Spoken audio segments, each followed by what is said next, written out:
মহামায়া ভান্ডার ছোট এ দোকানটি বাংলাদেশের জন্য উদাহরণ। কেন বলছি? এক হাঁড়িতে পরিবারের 30 জনের রান্না হয় এই দোকান থেকে। আমরা সব কয় ভাই একসাথে মিলে দোকানদারি করি। 40-45 বছর ধরে আমরা দোকানদারি করি।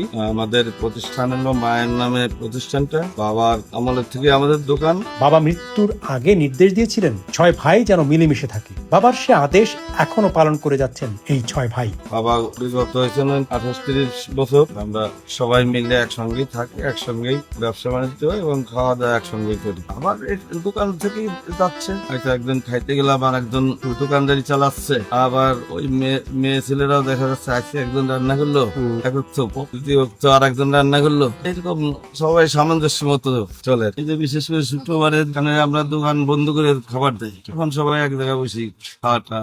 আমাদের স্ত্রীরা আছে বেশিরভাগই সবাই বাবার জীবিত থাকতেই বেথা দিয়ে গেছেন, উনি দেখে শুনে আনিতেছেন যেসব সংসারতে, তা আমাদের ভাগ্যে ওই বাবার মন হয় বিবাহিত। এখন আমাদের ছেলে পেলেদেরও বিবাহ হয়েছে। 50 বছরের কাছাকাছি তারা এভাবেই চলছে। কেউ মালামাল ওঠাচ্ছেন, কেউ করছেন বেচা কেনা, আবার কেউ রাখছেন হিসেবের খাতা।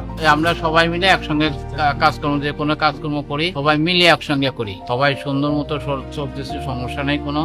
আমাদের সংসার একসঙ্গেই আসতে আমরা সবাই 6 ভাই, 2 বলে ঢাকা থেকে আমরা 4 জন এখানে আছি। কোনো ব্যবসা নেই, এটাই ধরে রাখছি আমরা। এই মুদিখানার দোকানে করতেছি, ছোটকাল থেকে দোকানেই মুদির দোকানে চলতেছে। মুদির দোকান হিসেবে আমাদের সততা আছে, সৎ ব্যবহার করতেছি, সৎভাবে চলতেছি। এই জন্য আমাদের দোকানে একটা সুনাম আছে, এই সুনামটা ধরে রাখার চেষ্টা করি আর কি যতদূর সম্ভব। দোকানের মার নামে মহামায়া ভান্ডার মার নামে, এই নাম আর দোকানের প্রথমে থেকে 40 বছর দোকানদারি করতেছি, মার নামেই চলছে। ফরিদপুরের বোয়ালমারী উপজেলার ঠাকুরপুর গ্রামের মৃত ষষ্ঠীচরণ পাল একজন দরিদ্র পাল ছিলেন। মাটির হাঁড়ি পাতিল বানিয়ে মানুষের দ্বারে দ্বারে বিক্রি করে চলত তার অভাবের সংসার। ষষ্ঠী পালের স্বপ্ন ছিল ছেলেদেরকে দিয়ে তিনি পালের কাজ করাবেন না। সেই ভাবনা থেকে 50 বছর আগে বোয়ালমারী বাজারে নিজের স্ত্রীর নামে গড়ে তোলেন মহামায়া ভান্ডার নামের একটি মুদি দোকান। একসঙ্গেই খাওয়া দাওয়া, সবকিছু একসঙ্গেই খাওয়া, রান্না বান্না, খাওয়া দাওয়া এক জায়গায় বসেই। না, আমাদের ভিতরে তেমন কোনো ঝামেলা নেই। আমরা সবাই মোটামুটি একসঙ্গে মিলমিশ হয়ে থাকি। কারোর কোনো সমস্যা হলে সবাই মিলে সেটা সলভ করার চেষ্টা করি। এইভাবেই চলছি আমরা, আপনাদের দোয়াই। এলাকার লোকজন আমাদের আরো উৎসাহিত করে যে আপনারা একসঙ্গে আছেন, এরকম তো আসলে দেখা যায় না, এটা খুবই ভালো লাগে। তারা আমাদের আরো উৎসাহ দেয়। ইন্দাস 6 ভাই একসাথে থাকে, সবসময় একসাথে খাওয়া দাওয়া করে একসাথে থাকে। না, এখনকার যুগে দেখা যায় না।